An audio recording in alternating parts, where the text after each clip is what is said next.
பார்த்தா நீயும் நானும் பல பிறப்புகள் எடுத்திருக்கிறோம். நீ அதை மறந்துவிட்டாய். எல்லா ஜீவராசிகளுக்கும் நான் இறைவனாக இருந்தாலும் ஜனனம் அழிவு இல்லாத இயல்புடையவனாக இருந்தாலும் யோகமாய சக்தியினால் நான் உலகில் அவ்வப்போது தோன்றுவேன்.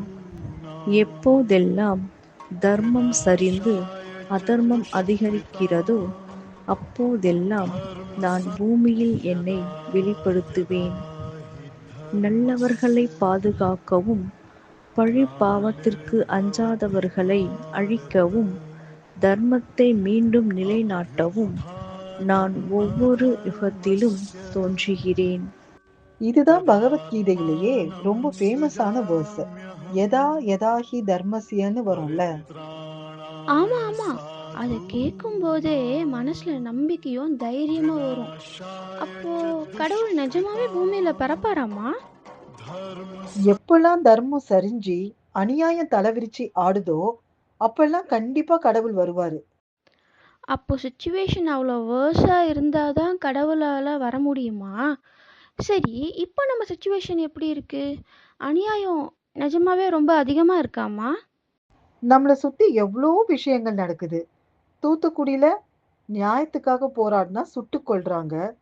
யாரு சுட்டதுன்னே தெரியாதுன்னு சொல்றாங்க. கரூர்ல 40 பேருக்கு மேல இறந்திருக்காங்க.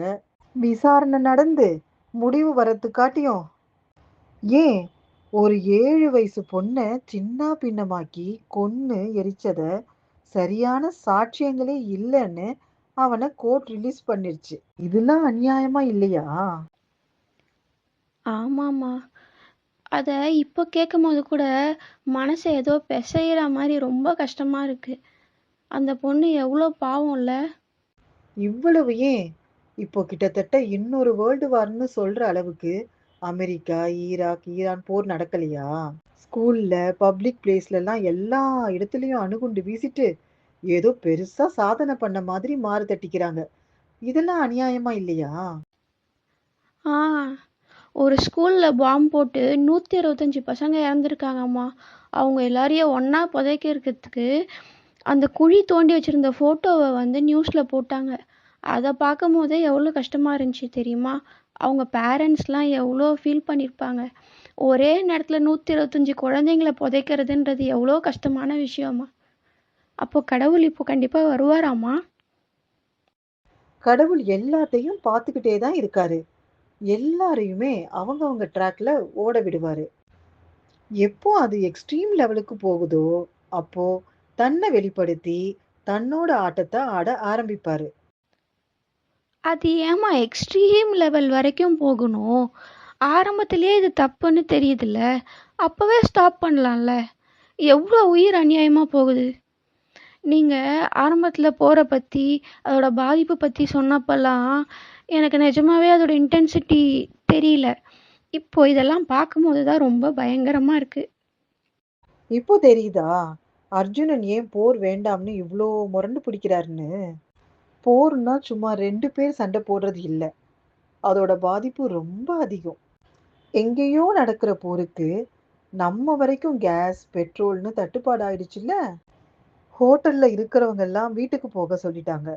துபாய், குவைத்துன்னு வேலை பார்க்க போனவங்க எல்லாம் ஃப்ளைட் கிடைச்சா போதும்னு ரிட்டர்ன் வந்துட்டு இருக்காங்க. நம்மளோட எக்ஸ்போர்ட் எல்லாமே முட்டை, கடலை மிட்டாய் வரைக்கும் போக முடியாம இருக்கு. இவ்வளவு தள்ளி இருக்கிற நமக்கே இப்படின்னா பக்கத்துல இருக்கிறவங்க எல்லாம் என்னென்ன அஃபெக்ட் ஆகி இருப்பாங்க? அதை நானும் கேட்குறேன். இவ்வளோ பாதிப்பை ஏற்படுத்துகிற இந்த போர் எதுக்கு நடக்கணும்?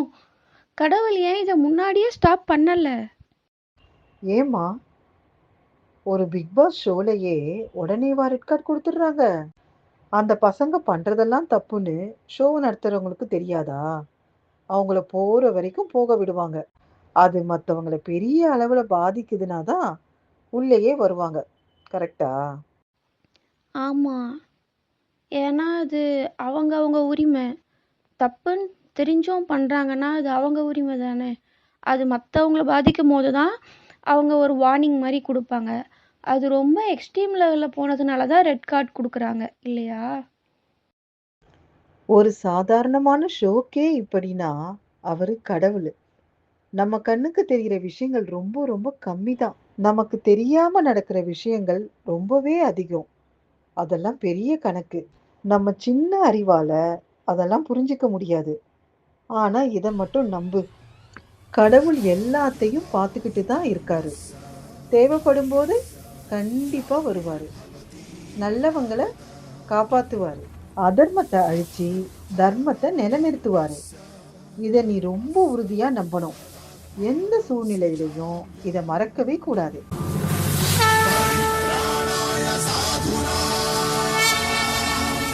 विनाशाय च दुष्कृताम्